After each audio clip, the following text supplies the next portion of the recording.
بسم الله الرحمن الرحيم.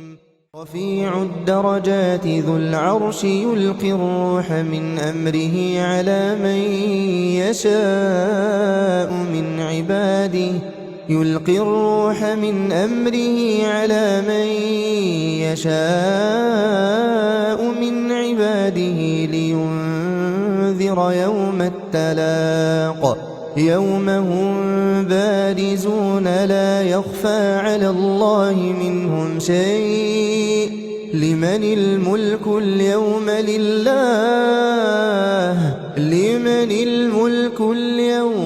لله الواحد القهار. اليوم تجزى كل نفس بما كسبت لا ظلم اليوم إن الله سريع الحساب. അസ്സലാമു അലൈക്കും വറഹ്മത്തുള്ളാഹി വബറകാതുഹു. ഖുർആൻ പദം 1626 ദിവസത്തിലേക്ക് എല്ലാവരെയും ഹാർദമായി സ്വാഗതം ചെയ്യുന്നു. വിശുദ്ധ ഖുർആനിലെ 40-ാമത്തെ അധ്യായമായ സൂറത്തുൽ ഗാഫിറിലെ 15 മുതൽ 17 വരെയുള്ള ആയത്തുകളാണ് ഇന്ന് പഠന വിധേയമാക്കുന്നത്. ക്ലാസ് ആരംഭിക്കുന്നതിനായി ആദരണീയനായ ഡോക്ടർ AI വിലായത്തുള്ള സാഹിബിനെ ക്ഷണിക്കുന്നു. السلام عليكم ورحمة الله وبركاته. أعوذ بالله من الشيطان الرجيم. بسم الله الرحمن الرحيم. رفيع الدرجات ذو العرش يلقي الروح من أمره على من يشاء من عباده لينذر يوم التلاق يوم هم بارزون لا يخفى على الله منهم شيء لمن الملك اليوم لله الواحد القهار. اليوم تجزى كل نفس بما كسبت لا ظلم اليوم إن الله سريع الحساب. صدق الله العلي العظيم. സൂറത്ത് ഗാഫിറിലെ 15 മുതൽ 17 വരെയുള്ള ആയത്തുകളാണ് ഞാൻ നിങ്ങളെ കേൾപ്പിച്ചിട്ടുള്ളത്. അള്ളാഹുവാണ് അവനെ എല്ലാവർക്കും ബോധ്യപ്പെടുന്ന വിധത്തിൽ ഉൾക്കൊള്ളാൻ വേണ്ടി അവന്റെ പ്രപഞ്ചമഖിലമായി വിന്യസിപ്പിച്ചിട്ടുള്ള ദൃഷ്ടാന്തങ്ങളെ നിങ്ങൾക്കായിട്ട് കാണിച്ചു തരുന്നത്. ആകാശത്ത് നിന്ന് ഭക്ഷ്യവിഭവങ്ങൾ അവൻ ലഭ്യമാക്കുന്നു. എന്നാൽ ഇതിനെക്കുറിച്ച് ആലോചിക്കുകയും ഉൾക്കൊള്ളുകയും ചെയ്യുന്നത് അവനെ ബോധ്യപ്പെട്ടുകൊണ്ട് അവനിലേക്ക് തിരിയുന്നവർ മാത്രമാണ്. അതിനാൽ വിധേയത്വം പൂർണ്ണമായിട്ട് അള്ളാഹുവിന് നൽകിക്കൊണ്ട് അവനോട് തേടുന്നവരാവുക. നിഷേധികൾ അത് ഒട്ടും ഇഷ്ടപ്പെടുന്നില്ലെങ്കിലും എന്നാണ് കഴിഞ്ഞ ദിവസം നമ്മൾ വായിച്ച ആയത്തുകളുടെ ആശയമായിട്ട് നമ്മൾ മനസ്സിലാക്കിയിട്ടുണ്ടായത്. അതിനെ തുടർന്ന് അള്ളാഹുവിനെ ബോധ്യപ്പെടുന്ന കാര്യമാണല്ലോ മുകളിൽ സൂചിപ്പിക്കപ്പെട്ടത്. ആ അള്ളാഹുവിനെ പരാമർശിച്ചുകൊണ്ടുള്ള ചില കാര്യങ്ങളാണ്. അവനെ ഉൾക്കൊള്ളുന്നതിന് സഹായകമായ ചില വിവരണങ്ങളാണ് നമ്മൾ ഇന്ന് പഠന വിധേയമാക്കുന്ന ഞാൻ നിങ്ങളെ കേൾപ്പിച്ച ആയത്തുകളിലായിട്ട് അള്ളാഹു വിവരിക്കുന്നത്. നമുക്ക് ഞാനിന്ന് നിങ്ങളെ കേൾപ്പിച്ച ആയത്തുകളെ ഫോക്കസ് ചെയ്തുകൊണ്ട് മുന്നോട്ട് പോകാം. റഫീഉ ദറജാത്ത്, ഒന്നാമത്തെ വിവരണം അങ്ങനെയാണ്. റഫീഉ ദറജാത്ത്, ദറജാത്ത് എന്ന് പറഞ്ഞാൽ പദവികളാണ്, പടവുകൾ, സ്ഥാനങ്ങൾ എന്നൊക്കെയുള്ള അർത്ഥ സൂചന നൽകുന്ന ഒരു പദമാണ്. ഒരു സ്റ്റെയർ കേസിന്റെ ഓരോ സ്റ്റെപ്പിനും ദറജത്തുൻ എന്നുള്ളത് അതിന്റെ ബഹുവചനായിട്ട് ദറജ് എന്നാണ് അറബി ഭാഷയിൽ പറയുക, ഓരോ പടവിനും.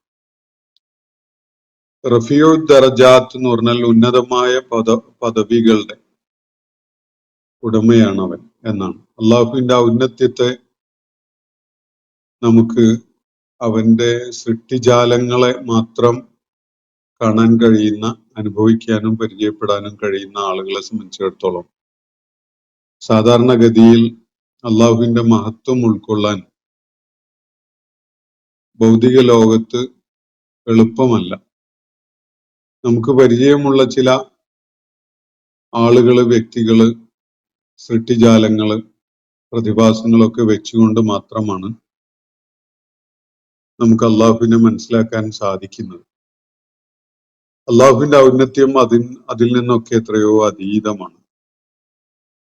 അതിനേക്കാളൊക്കെ എത്രയോ ഉപരിയാണ് അള്ളാഹുവിന്റെ മഹത്വം, അള്ളാഹുവിന്റെ ഔന്നത്യം. അത് കേവലമായ ചില സൂചനകളിലൂടെ പരാമർശിക്കുക എന്നതല്ലാതെ അതിനെക്കുറിച്ചൊരു കൃത്യമായ ധാരണ നമുക്ക് ഉണ്ടാക്കി തരുന്ന വിധത്തിൽ അത് വിവരിക്കുക സാധ്യമല്ല.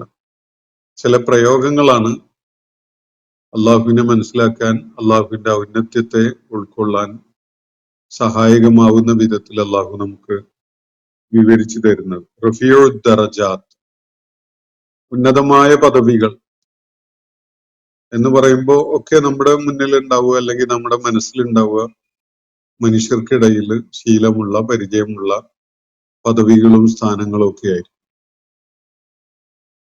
പക്ഷെ അതിനൊക്കെ അതീതമായ ഉന്നതമായ പദവികളാണ്. ആ പദവികളുടെ ഉടമസ്ഥനായിട്ടാണ് അള്ളാഹു ഉള്ളത്. സൃഷ്ടിജാലങ്ങളുടെ, പ്രപഞ്ച സാകല്യങ്ങളുടെ ഒക്കെ സമ്പൂർണമായ നിയന്ത്രണം കയ്യിലുള്ള, അവയുടെ ഒക്കെ കാര്യത്തില് കൈകാര്യകർത്താവായിക്കൊണ്ട് കാര്യങ്ങളെ നിയന്ത്രിച്ചുകൊണ്ടിരിക്കുന്നവനായ അത്യുന്നതനായ അള്ളാഹുവിനെ ഉയർന്ന പദവികളുള്ളവൻ എന്ന വിധത്തില് പറയാനേ സാധിക്കുകയുള്ളൂ. കാരണം നമുക്ക് പരിചയമുള്ള ആശയങ്ങളും കോൺസെപ്റ്റ്സും ഒക്കെ അത്രയേ ഉള്ളൂ. അതിനപ്പുറത്തേക്ക് അള്ളാഹുവിന്റെ മഹത്വത്തെ ഉൾക്കൊള്ളാൻ സഹായിക്കുന്ന ആശയങ്ങളോ അല്ലെങ്കിൽ രൂപങ്ങളോ പ്രതീകങ്ങളോ ഒന്നും തന്നെ നമുക്ക് സങ്കല്പിക്കാൻ കഴിയില്ല. അതുകൊണ്ടാണ് ഈ ഒരു പ്രയോഗം, അല്ലെങ്കിൽ ചില പ്രയോഗങ്ങള് മനുഷ്യർക്ക് പരിചയമുള്ളത് പ്രയോജനപ്പെടുത്തിക്കൊണ്ട് അള്ളാഹു അത് വിവരിക്കുന്നത്. റഫീഉ ദറജാത്ത് എന്ന് പറഞ്ഞാൽ വളരെ മഹത്തരമായ പദവികളുടെ ഔന്നത്യമുള്ളവൻ എന്നാണ്. അത്യുന്നതമായ പദവികൾ ഉള്ളവനാണ് അള്ളാഹു. അങ്ങനെ മനസ്സിലാക്കാനേ നമുക്ക് കഴിയുള്ളൂ അത് സംബന്ധമായിട്ട്. അതിനപ്പുറത്തേക്ക് നമുക്ക് ഭാവനയിൽ കാണാനോ അല്ലെങ്കിൽ നമുക്കതിനെ കുറിച്ച് സങ്കല്പിക്കാനോ ഒന്നും എളുപ്പമല്ല. മനുഷ്യന്റെ ഭാവനയുടെയും ചിന്തയുടെയും ഒക്കെ ഒരു പരിമിതിയാണത്. അത് പരിചയമുള്ള ചില ആശയങ്ങള് അല്ലെങ്കിൽ ചില രൂപങ്ങളൊക്കെ വെച്ചുകൊണ്ട് മാത്രമേ മനുഷ്യന് ഈ പരിചയമില്ലാത്ത കാര്യങ്ങളെ മനസ്സിലാക്കാൻ സാധിക്കുകയുള്ളൂ. പക്ഷെ ഈ വിവരണം നമുക്ക് അതിന്റെ സാധ്യമായ എല്ലാ വ്യാപ്തിയിലും അതിന്റെ ഔന്നത്യത്തിലും ഉൾക്കൊള്ളുക എന്നതേ സാധ്യമാവുള്ളൂ. റഫീഉ ദറജാത്ത്, ഉന്നതമായ പദവികളുടെ, അത്യുന്നതമായ പദവികളുടെ ഉടമയാണവൻ. ദുൽ അർഷ്, അവൻ സിംഹാസനത്തിനുടയവനാണ്.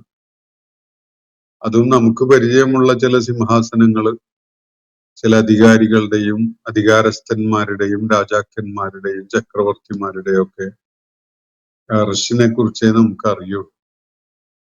അത് വെച്ചുകൊണ്ട് ഈ പ്രപഞ്ചത്തെ മുഴുവനായി മനസ്സിൽ കണ്ടുകൊണ്ട് സങ്കല്പിക്കാനേ നമുക്ക് പറ്റുള്ളൂ. ഇപ്പൊ നമ്മൾ നേരത്തെ അള്ളാഹുവിന്റെ അർശിനെ വഹിക്കുന്ന മലക്കുകളെ കുറിച്ച് പരാമർശിച്ചത് കണ്ടു ഈ സൂറത്തിന്റെ തുടക്കത്തില്.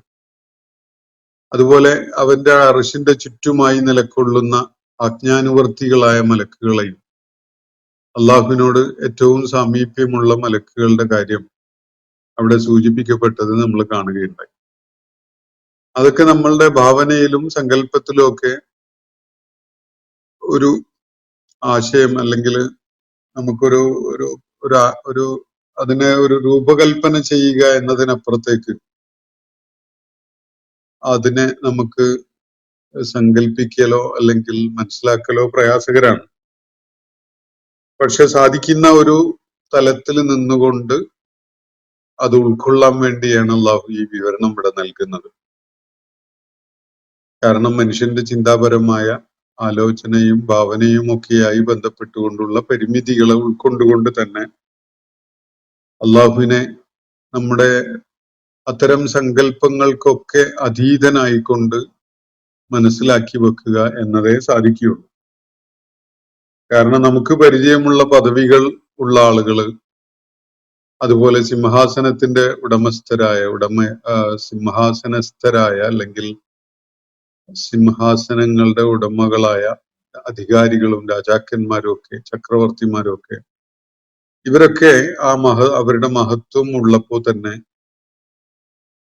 മാനുഷികമായ സകല പരിമിതികളും ഉള്ളവരാണ്, സകല വിധത്തിലുള്ള ദൗർബല്യങ്ങളും ഉള്ളവരാണ്, ഒക്കെ സംഭവിക്കുന്ന ആളുകളാണ് ഇവരൊക്കെ തന്നെ.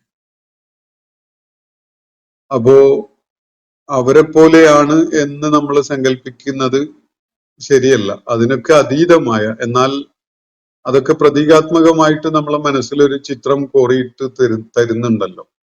അത് പ്രയോജനപ്പെടുത്തിക്കൊണ്ട് അള്ളാഹുവിന്റെ മഹത്വത്തെ മനസ്സിലാക്കുക എന്നതേ നമുക്ക് സാധിക്കുകയുള്ളൂ. ദുൽ അർശി യുൽഖി റൂഹ മിൻ അംരിഹി അലാ മൻ യശാഉ മിൻ ഇബാദി. തുടർന്ന് അള്ളാഹുവിന്റെ ഒരു നടപടിയെ കുറിച്ചാണ് അള്ളാഹു പറയുന്നത്. അള്ളാഹുവിന്റെ മഹത്വവും അവന്റെ പദവികളും അവന്റെ സിംഹാസനത്തിന്റെ ആ പെരുമയും ഒക്കെ സൂചിപ്പിച്ചതിനെ തുടർന്ന് അള്ളാഹു പറയുന്നത് യുൽഖി റൂഹ മിൻ അംരിഹി അലാ മൻ യശാഉ മിൻ ഇബാദിഹി.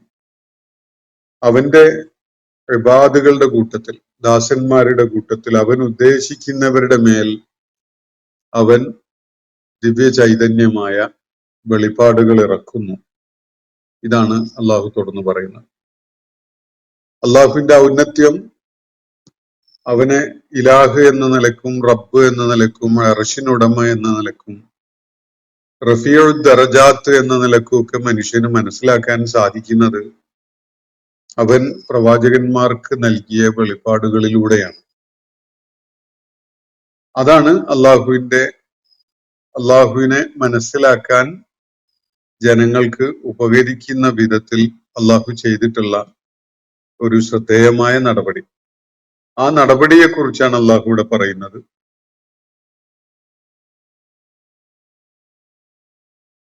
യുൽഖി റൂഹ മിൻ അംരിഹി അലാ മൻ യശാഉ മിൻ ഇബാദിഹി. ഇവിടെ യുൽഖി റൂഹ എന്നാണ് ഉപയോഗിച്ചിരിക്കുന്ന പ്രയോഗം. ആ റൂഹ് എന്നതാണ്. റൂഹ് എന്നതിന് ആത്മാവ്, ചൈതന്യം, അതുപോലെ വിവിധങ്ങളായ അർത്ഥങ്ങളിൽ വിശുദ്ധ ഖുർആനിലെ പ്രയോഗങ്ങളിൽ കാണാൻ കഴിയും. ഒരിടത്ത് ജിബ്രീൽ അലൈഹിസ്സലാമിനെ സൂചിപ്പിക്കാനും ഈ പദം ഉപയോഗിക്കുന്നു. എന്നാൽ ഇവിടെ അത് ദൈവിക വെളിപ്പാടുകൾ, മനുഷ്യനെ ചിന്താപരമായി ചൈതന്യവത്താക്കുന്ന, മനുഷ്യന് ദിശാബോധം നൽകുന്ന, മനുഷ്യന് കാര്യങ്ങളെക്കുറിച്ച് ഒരു പിടിപാട് നൽകുന്ന വിധത്തിലുള്ള വെളിപ്പാട് അവൻ പ്രവാചകന്മാർക്ക് നൽകിയ കാര്യമാണ് ഇവിടെ സൂചിപ്പിക്കുന്നത്. അവന്റെ ഇച്ഛപ്രകാരം, അവന്റെ മശീഅത്ത് അനുസരിച്ച് തന്റെ ദാസന്മാരുടെ കൂട്ടത്തിൽ അവൻ ഇച്ഛിച്ചവർക്ക്, അവൻ ആർക്കാണോ നൽകാൻ ഉദ്ദേശിച്ചത് അങ്ങനെ ഒരാൾക്ക് അല്ലെങ്കിൽ അങ്ങനെയുള്ളവർക്ക് അവൻ റൂഹ് നൽകുകയുണ്ടായി, റൂഹ് ഇറക്കിക്കൊടുത്തു എന്നാണ് ഇവിടെ പറയുന്നത്. യുൽഖി റൂഹ മിൻ അംരിഹി. അൽഖ എന്ന് പറഞ്ഞാൽ ഇട്ടുകൊടുക്കുക എന്നാണ്. യുൽഖി റൂഹ, അവൻ ചൈതന്യത്തെ, ഈ ദിവ്യ വെളിപ്പാടിന്റെ ചൈതന്യത്തെ ഇട്ടുകൊടുക്കുന്നു, ഇറക്കി കൊടുക്കുന്നു. മിൻ അംരിഹി, അവന്റെ നിർദ്ദേശപ്രകാരം, അലാ മൻ യശാഉ മിൻ ഇബാദി, അവന്റെ ദാസന്മാരുടെ കൂട്ടത്തിൽ അവൻ ഉദ്ദേശിക്കുന്നവർക്കായിട്ട്.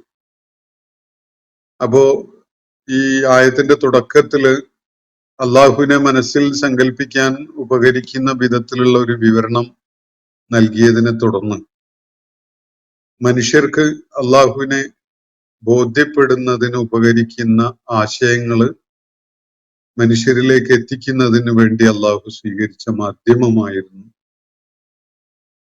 മനുഷ്യരുടെ കൂട്ടത്തില് ഇബാദുകളുടെ കൂട്ടത്തില് അവൻ തെരഞ്ഞെടുത്ത അവൻ നിശ്ചയിച്ച ചിലർക്ക് അവൻ ദിവ്യ വെളിപ്പാടുകൾ ഇറക്കിക്കൊടുത്തു എന്നത്. ആ കാര്യമാണ് അള്ളാഹു ഇവിടെ സൂചിപ്പിക്കുന്നത്. എന്തിനു വേണ്ടിയാണ് അവൻ ഇച്ഛിക്കുന്ന ചില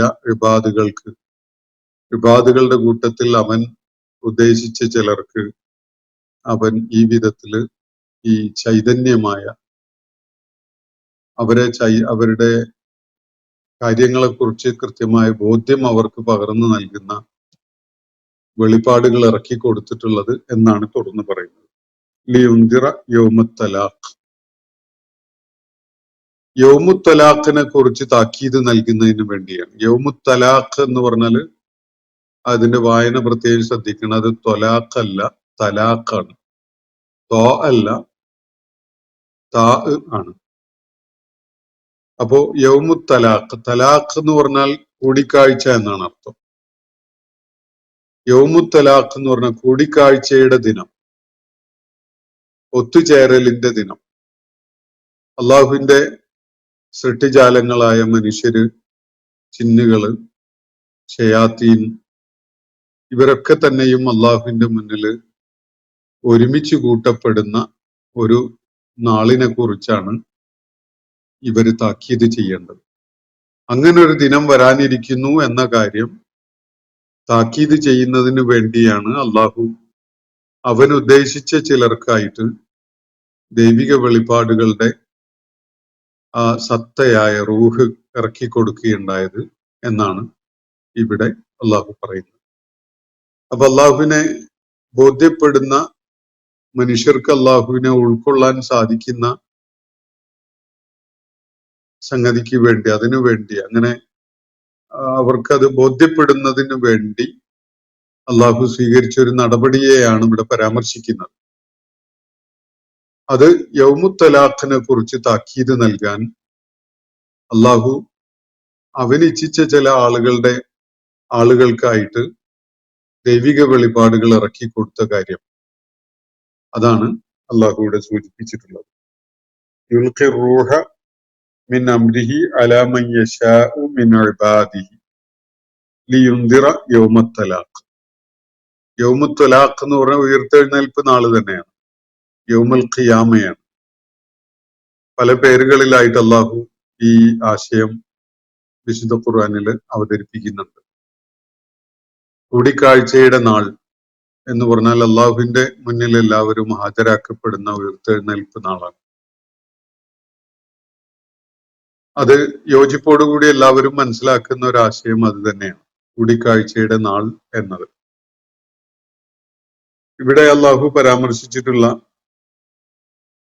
ഈ റൂഹ് ഇറക്കി കൊടുത്തു, റൂഹ് ഇട്ടുകൊടുത്തു എന്ന് പറയുന്ന ഈ കാര്യം, അത് വെളിപ്പാടാണ് എന്നത് നമുക്ക് ബോധ്യപ്പെടുത്തുന്ന വേറെയും പ്രയോഗങ്ങൾ വിശുദ്ധ ഖുർആനിൽ ഇതേ പദങ്ങൾ ഉപയോഗിച്ചുകൊണ്ട് അള്ളാഹു നിർവഹിച്ചിട്ടുള്ളത് കാണാൻ സാധിക്കും. ചില ഉദാഹരണങ്ങൾ നിങ്ങളുടെ ശ്രദ്ധയിൽ കൊണ്ടുവരികയാണെങ്കിൽ,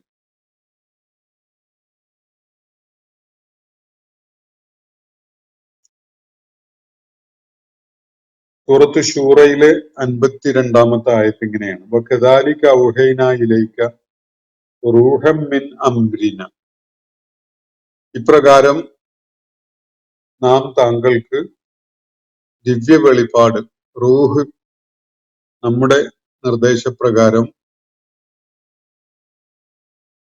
അയക്കുകയുണ്ടായി, അല്ലെങ്കിൽ വെളിപ്പെടുത്തി തരികയുണ്ടായി എന്നാണ് സൂറത്ത് ശൂറ 52-ാമത്തെ ആയത്തിൽ അള്ളാഹു പറയുന്നത്.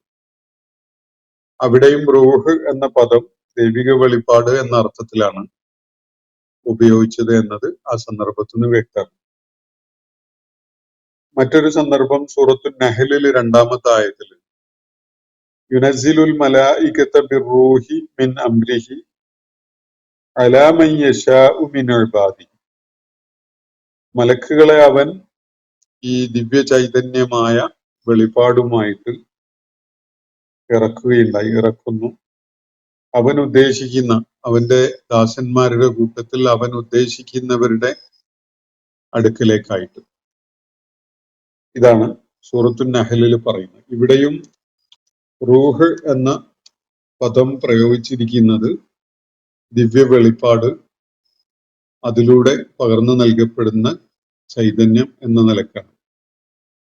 ദൈവികമായ മാർഗദർശനം അള്ളാഹു വെളിപ്പാടുകളിലൂടെ പ്രവാചകന്മാർ മുഖേന മനുഷ്യർക്ക് നൽകുന്ന കാര്യമാണ് അള്ളാഹു ഇവിടെ പരാമർശിക്കുന്നത് എന്നത് വിശുദ്ധ ഖുർആനിൽ ഈ വിധത്തിൽ 2-3 സന്ദർഭങ്ങളിലായിട്ട് വെളിപ്പാടിനെ അറൂഹ് എന്ന പദം ഉപയോഗിച്ചുകൊണ്ട് പരാമർശിക്കുന്നതിൽ നിന്ന് വ്യക്തമാണ്. അങ്ങനെ തന്റെ ഇബാദുകളുടെ കൂട്ടത്തിൽ താൻ ഇച്ഛിക്കുന്നവർക്കായിട്ട് ഇങ്ങനെ ദിവ്യ ചൈതന്യമായ വെളിപ്പാട് അവതരിപ്പിച്ചു കൊടുത്ത ആ നടപടിയുടെ താല്പര്യം എന്താണ് എന്നത് ഇവിടെ പറഞ്ഞു കഴിഞ്ഞു. ലി യുന്തിറ യൗമത്തലാഖ്. അങ്ങനെ ആ വെളിപാട് കിട്ടിയ ദൂതന്മാര്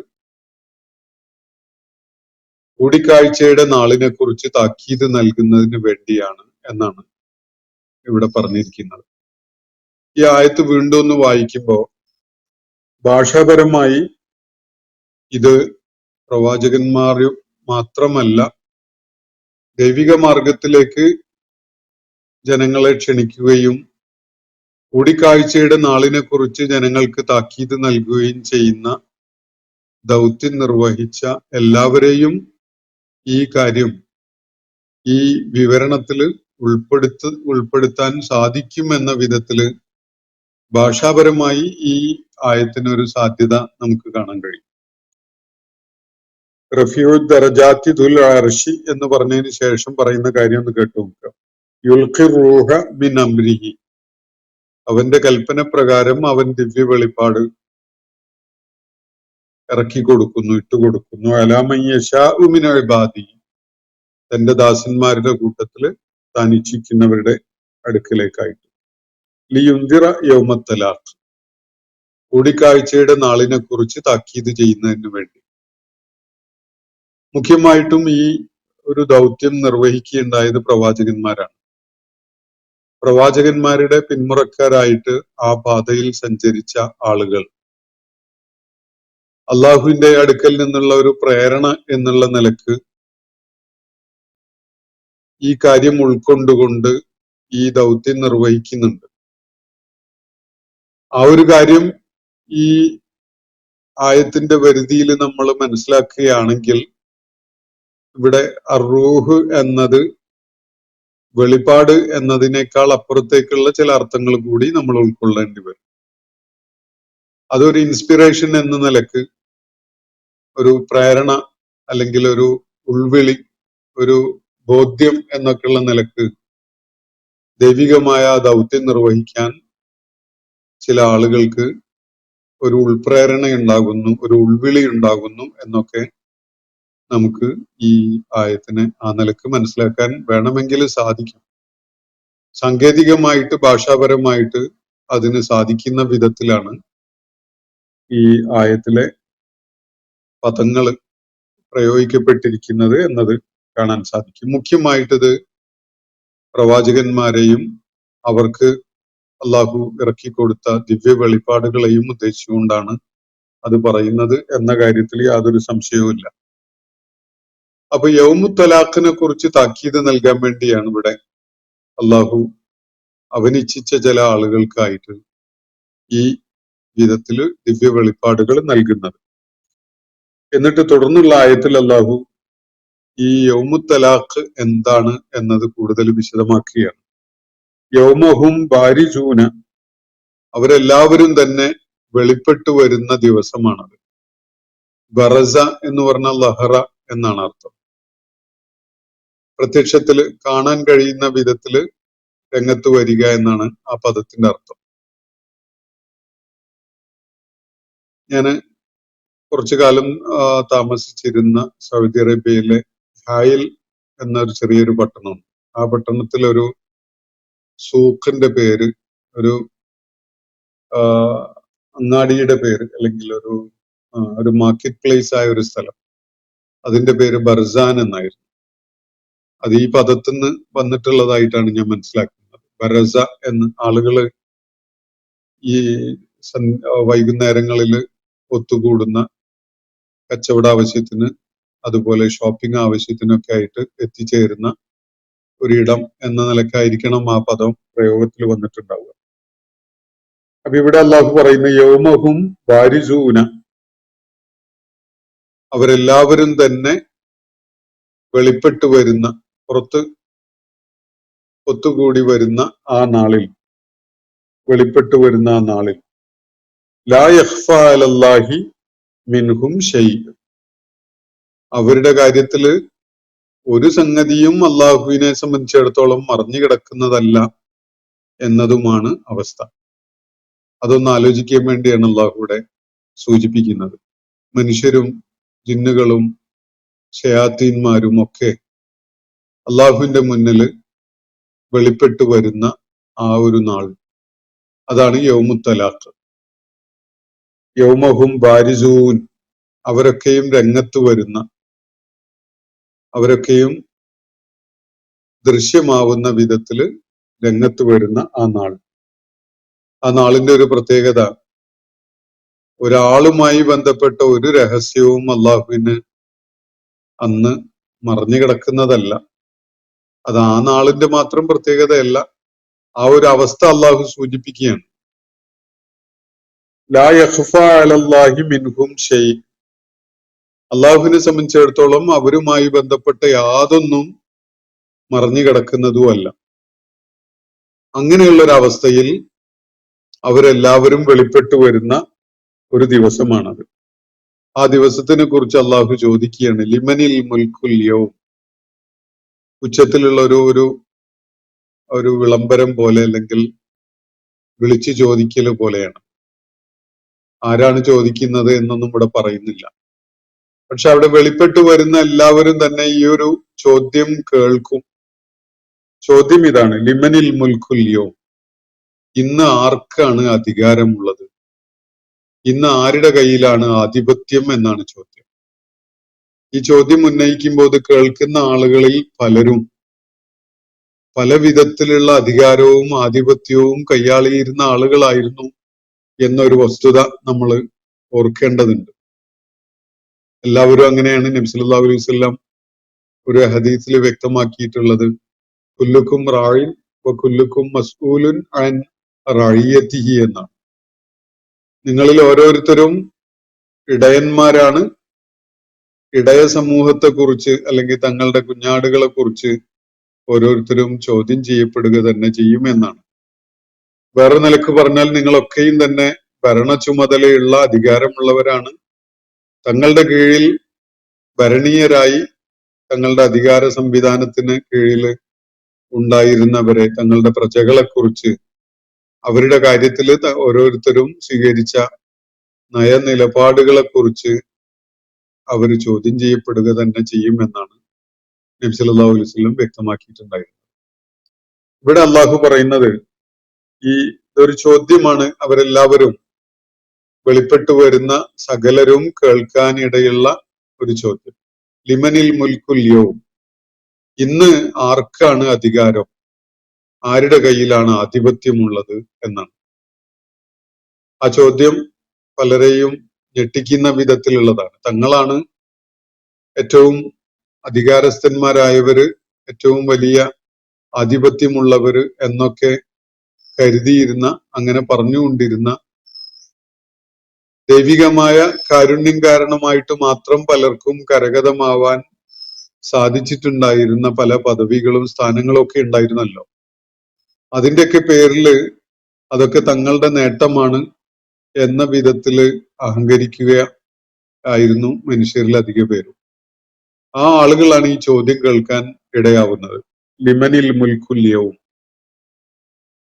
ഇന്നലെ വരെ പലരും അധികാരികളായിരുന്നു, തീരുമാനങ്ങൾ എടുക്കാൻ, നടപ്പിലാക്കാൻ ഒക്കെ ചുമതലയുണ്ടായിരുന്ന, ഉത്തരവാദിത്വം ഉണ്ടായിരുന്ന, ആധിപത്യത്തിന്റെ ഉടമകളായ ആളുകളായിരുന്നു. ഒരു വലിയ ഹയറാർക്കി തന്നെ മനുഷ്യർക്കിടയിൽ നിലനിൽക്കുന്നുണ്ടായിരുന്നല്ലോ. അധികാര ഘടനയുടേതായ പല തട്ടുകളിലായിട്ടായിരുന്നു മനുഷ്യരുണ്ടായിരുന്നത്. ഓരോരുത്തരും അവർക്ക് കൈയടക്കി വെക്കാൻ പറ്റിയിട്ടുണ്ടായിരുന്ന അധികാരത്തിന്റെയും സ്ഥാനത്തിന്റെയും പേരിൽ അഹങ്കാരവും നിഗളിപ്പും ഒക്കെ ഉള്ളവർ തന്നെയായിരുന്നു. എന്നാൽ ഇന്ന് അള്ളാഹുവിന്റെ മുന്നിൽ എല്ലാവരും പ്രത്യക്ഷപ്പെടുന്ന ആ നാളിൽ അധികാരം അവർക്കാർക്കുമില്ല. ഒരു കാര്യത്തിലും ഒരു നടപടിയും സ്വീകരിക്കാൻ കഴിയുന്ന അധികാരമുള്ളവരോ ആധിപത്യമുള്ളവരോ അല്ല അവരാരും തന്നെ. ഭൗതിക ലോകത്ത് അങ്ങനെ ആയിരുന്നല്ലോ. ഉയർന്ന പദവികളിലുള്ള ആളുകളെ തൃപ്തിപ്പെടുത്താൻ വേണ്ടി താഴേക്കിടയിലുള്ള ആളുകൾ ഏതൊക്കെ ആളുകളുടെ ഒത്താശയോടുകൂടി പലരുടെയും ശുപാർശയും ഒക്കെ ഉപയോഗപ്പെടുത്തിയൊക്കെയാണ് അവരെ സമീപിച്ചിരുന്നത്. വലിയ പദവികളിൽ വലിയ അധികാരം കൈയാളുന്നവരായിട്ട് അതിന്റെ നിഗളിപ്പിലായിരുന്നു ആളുകളൊക്കെ. എല്ലാവരും പല വിധത്തിലുള്ള അധികാരം കൈയാളുന്നവർ തന്നെയാണ്. അത് അതിന്റെ അളവിലും വ്യാപ്തിയിലും ഒക്കെ വ്യത്യാസം ഉണ്ടാവുള്ളൂ. ഏതെങ്കിലുമൊക്കെ വിധത്തില് ആരുടെയെങ്കിലുമൊക്കെ മേൽ സ്വാധീനവും നിയന്ത്രണവും അധികാരവും ആധിപത്യവും ഒക്കെ ഉള്ളവരാണ് മനുഷ്യരൊക്കെയും തന്നെ. എന്നാൽ ഇത് അള്ളാഹു ഏൽപ്പിച്ച അമാനത്താണ്, ചുമതലയാണ്. അത് ഉത്തരവാദിത്വ ബോധത്തോടു കൂടി അള്ളാഹുവിനോടുള്ള പ്രതിബദ്ധതയോടുകൂടി നിർവഹിക്കേണ്ട കാര്യമാണ് എന്ന ബോധത്തോടു കൂടിയൊന്നും അല്ല കൂടുതൽ പേരും ഇക്കാര്യത്തില് കാര്യങ്ങൾ നിർവഹിക്കുന്നവരായിട്ടുണ്ടായിരുന്നത്. ഇന്ന് യൗമുത്തലാഖിൽ കൂടിക്കാഴ്ചയുടെ നാളിൽ എല്ലാവരും വെളിപ്പെട്ടു വരുന്ന ആ സന്ദർഭത്തില് അവര് കേൾക്കുന്ന ഒരു ചോദ്യം ലിമനിൽ മുൽക്കുൽ യൗം എന്നാണ്. അത് ആർക്കാണ് ഇന്ന് ആധിപത്യവും അധികാരവും ഉള്ളത് എന്ന ചോദ്യം കേൾക്കുമ്പോ തീർച്ചയായിട്ടും അന്ന് കാര്യങ്ങളുടെ നിയന്ത്രണം ആരുടെ കയ്യിലാണ് എന്നൊരു ചോദ്യമാണ് അതിലുള്ളത്.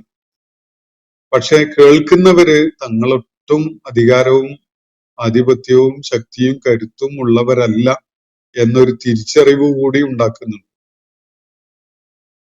ആ പാരത്രിക ലോകത്ത് അള്ളാഹുവിന്റെ മുന്നിൽ ഹാജരാക്കപ്പെടുന്ന ആ രംഗത്ത് തങ്ങൾ എത്രത്തോളം നിസ്സഹായരാണ് എന്നത് ഓരോരുത്തർക്കും ബോധ്യപ്പെടുന്ന, അവരെ അക്കാര്യം ഉണർത്തുന്ന ഒരു ചോദ്യമാണ് അവരുടെയൊക്കെ കാതുകളിൽ ആ സന്ദർഭത്തിൽ മുഴങ്ങുന്നത്. അപ്പോൾ ലിമനിൽ മുൽക്കുൽ യൗം എന്നാണ് ചോദ്യം. എന്നിട്ട് അവിടെ അവർക്ക് കേൾക്കാൻ കഴിയുന്ന ഒരു ഉത്തരവും ഉണ്ട്. അതിന് ആരാണ് ആ ഉത്തരം പറയുന്നത് എന്നതൊന്നും ഇവിടെ ഇല്ല. ഈ ചോദ്യം ഉന്നയിച്ചത് ആരാണ് എന്നും ഇവിടെ പറയുന്നില്ല. പക്ഷെ അവിടെ വെളിപ്പെട്ടു വരുന്ന മുഴുവൻ ആളുകളും കേൾക്കുന്ന ചോദ്യം ലിമനിൽ മുൽക്കുൽ യൗം എന്നാണ്. ആർക്കാണ് ഇന്ന് ആധിപത്യവും അധികാരവും ഉള്ളത് എന്നതാണ്. അതിനുള്ള ഉത്തരവും അവര് വൈകാതെ തന്നെ കേൾക്കുകയാണ്. ആരാണ് അവരെ കേൾപ്പിക്കുന്നത് എന്ന് ഇവിടെ പറയുന്നില്ല, പക്ഷെ അവര് കേൾക്കും.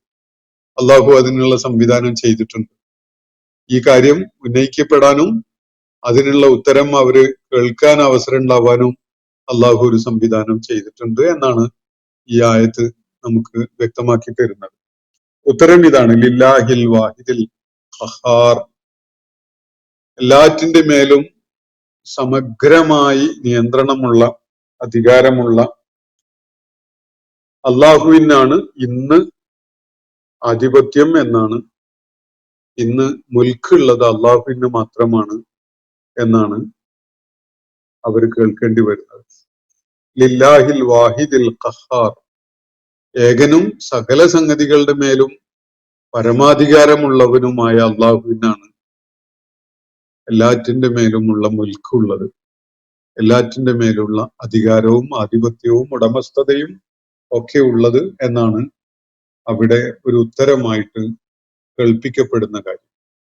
എന്ന് പറഞ്ഞാൽ അള്ളാഹു അല്ലാത്ത എല്ലാവരും തന്നെ ദുർബലരാവുന്ന, ഒരു അധികാരവും ആധിപത്യവും ശക്തിയും ഒന്നുമില്ലാത്ത നിസ്സഹായാവസ്ഥയിലുള്ള ആളുകളായി മാറുന്ന ഒരു നാളാണത് എന്നർത്ഥം. ഇത് കേൾക്കുന്നവര് അവര് ജീവിച്ചിരുന്ന കാലത്ത് പല വിധത്തിലുള്ള അധികാരവും ശക്തിയും കരുത്തും ഒക്കെ കൈകാര്യം ചെയ്തിരുന്ന ആളുകളാണ്.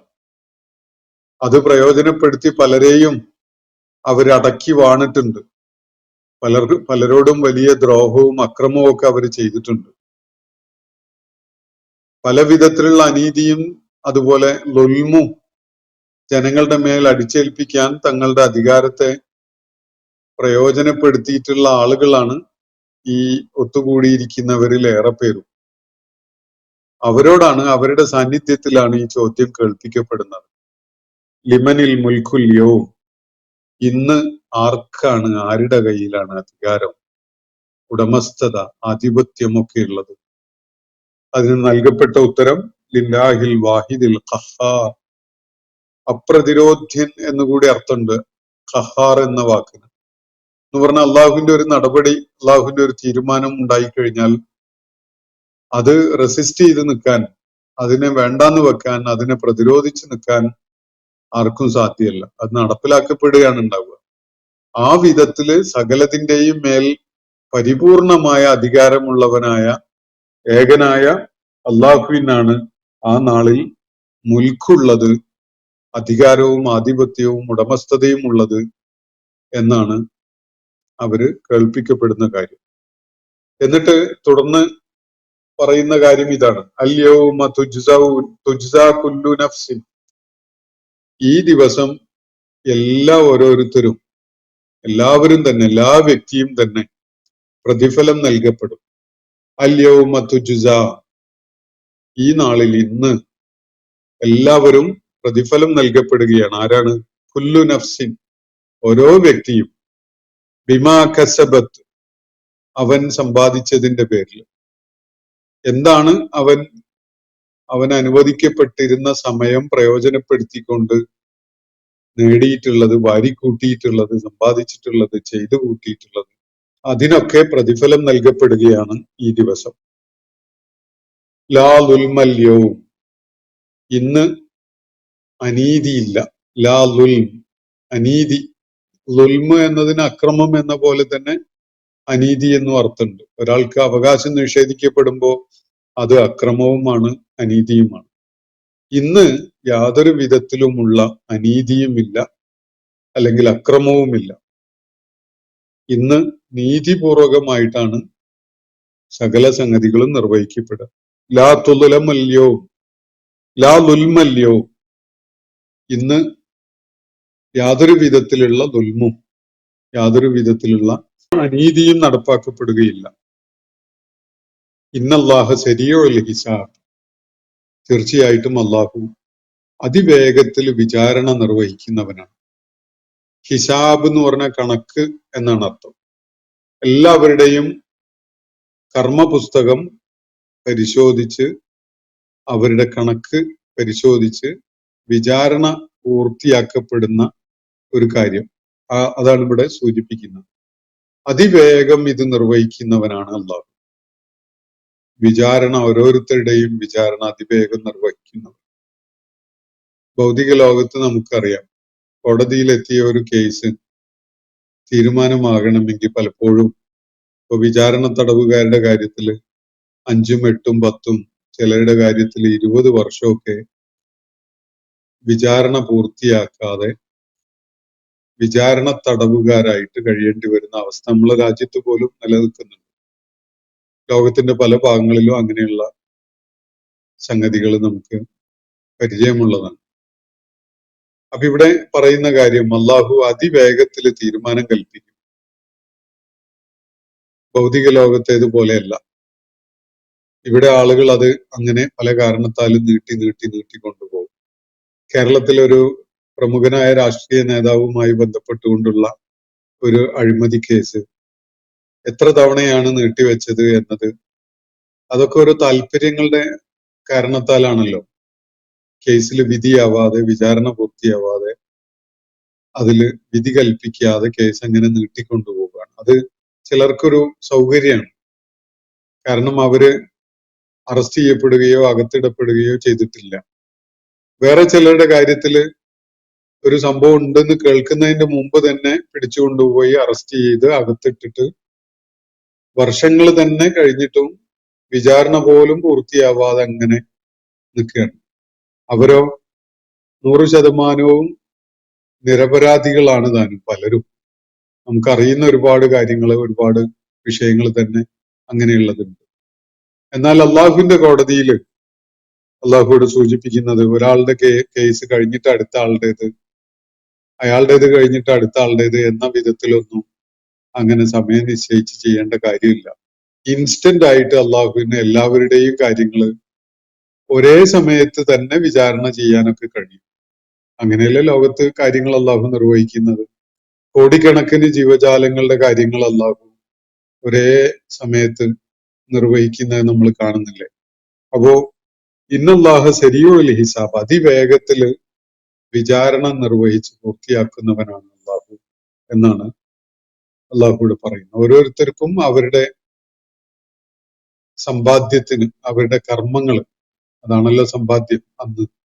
അപ്പൊ അവരെന്തൊക്കെയാണോ ചെയ്തു കൂട്ടിയിട്ടുണ്ടായിരുന്നത്, എന്തൊക്കെയാണോ സമ്പാദിച്ചിട്ടുണ്ടായിരുന്നത്, എന്തൊക്കെയാണോ അവരുടേതായിട്ട് അവരുടെ കർമ്മ പുസ്തകത്തിൽ രേഖപ്പെടുത്തപ്പെട്ടിട്ടുള്ളത്, അതിനുള്ള പ്രതിഫലമാണ് ആ നാളിൽ നൽകപ്പെടാൻ പോകുന്നത്. അത് അവരഭിലഷിക്കുന്ന പ്രതിഫലം ഉണ്ടാകാം, അല്ലെങ്കിൽ അവരേറ്റവും ഏറെ ഭയപ്പാടോടുകൂടി നോക്കിക്കാണുന്ന ശിക്ഷ എന്ന പ്രതിഫലവും ആകാം. ലാ ദുൽമല്യവും. പക്ഷെ ഒരു കാര്യം ഇവിടെ ഉറപ്പാണ്, ഒരാളും അനീതിക്ക് ഇരയാവുകയില്ല. ചെയ്യാത്ത തെറ്റിന്റെ പേരിൽ ശിക്ഷ ഏറ്റുവാങ്ങേണ്ടി വരികയോ, ചെയ്ത തെറ്റിന് ശിക്ഷ നേരിടേണ്ടി വരാതിരിക്കുകയോ, അല്ലെങ്കിൽ വല്ല പ്രീണനം ഉണ്ടാവുകയോ, ഏതെങ്കിലും നിലക്ക് വല്ല സ്വജനപക്ഷപാതിത്വം പോലെയുള്ള സംഗതികൾ ഉണ്ടാവുകയോ, ഇതൊക്കെയാണല്ലോ നമ്മളെ ഭൗതിക ലോകത്തെ കോടതികളിൽ നിന്ന് അനുഭവിക്കുന്ന കാര്യങ്ങൾ. വിധി കൽപ്പിക്കുന്നത് 100% ന്യായവും നീതിയൊക്കെ ഒരു പക്ഷത്തായാലും വിധി അനുകൂലമാവുന്നത് മറുപക്ഷത്തിന് വേണ്ടിയായിരിക്കും. അങ്ങനെയൊക്കെയുള്ളത് നമ്മൾ നിരന്തരം കണ്ടുകൊണ്ടിരിക്കുകയാണ്. അങ്ങനെ ഒരു വിഷയം അള്ളാഹുവിന്റെ കോടതിയിൽ ഉണ്ടാവുകയില്ല. എല്ലാവരും തന്നെ തങ്ങളുടെ പ്രവർത്തനങ്ങൾക്ക്, തങ്ങളുടെ സമ്പാദ്യങ്ങളായിട്ടുള്ള സംഗതികൾക്ക്, തങ്ങളുടെ കർമ്മങ്ങൾക്ക് പ്രതിഫലം നൽകപ്പെടും. ഒരു വിധത്തിലുള്ള അനീതിയും നേരിടേണ്ടി വരില്ല. അത് നീണ്ടുപോകുന്ന വിഷയവുമില്ല. ഇന്നല്ലാഹ സരീഉൽ ഹിസാബ്, വളരെ വേഗത്തില് വിചാരണ പൂർത്തിയാക്കുന്നവനാണ് അള്ളാഹു. കണക്ക് നോക്കല്, കണക്ക് പരിശോധിക്കല് പൂർത്തിയാക്കുന്നവനാണ് അള്ളാഹു എന്നാണ് അള്ളാഹു പറയുന്നത്. ഇന്നത്തെ സെഷൻ ഞാനിവിടെ അവസാനിപ്പിക്കുകയാണ്. സൂറത്ത് ഗാഫിറിലെ 15 മുതൽ 17 വരെയുള്ള ആയത്തുകളാണ് നമ്മൾ ഇന്ന് പഠന വിധേയമാക്കിയിട്ടുള്ളത്. അള്ളാഹു നമ്മെ എല്ലാവരെയും അനുഗ്രഹിക്കുമാറാവട്ടെ. വാഖിറു ദഅ്വാനാ അനിൽ ഹംദുലില്ലാഹി റബ്ബിൽ ആലമീൻ. അസ്സലാമു അലൈക്കും വറഹ്മത്തുള്ളാഹി വബറകാതുഹു. ഇന്നത്തെ ഖുർആൻ പദം ഇവിടെ സമാപിക്കുന്നു. ഖുർആൻ പഠനത്തിൽ പങ്കെടുത്ത എല്ലാവർക്കും അല്ലാഹു അർഹമായ പ്രതിഫലം നൽകി അനുഗ്രഹിക്കട്ടെ. വആഖിറു ദഅ്വാനാ അനിൽ ഹംദുലില്ലാഹി റബ്ബിൽ ആലമീൻ. അസ്സലാമു അലൈക്കും വറഹ്മത്തുള്ളാഹി വബറകാതുഹു.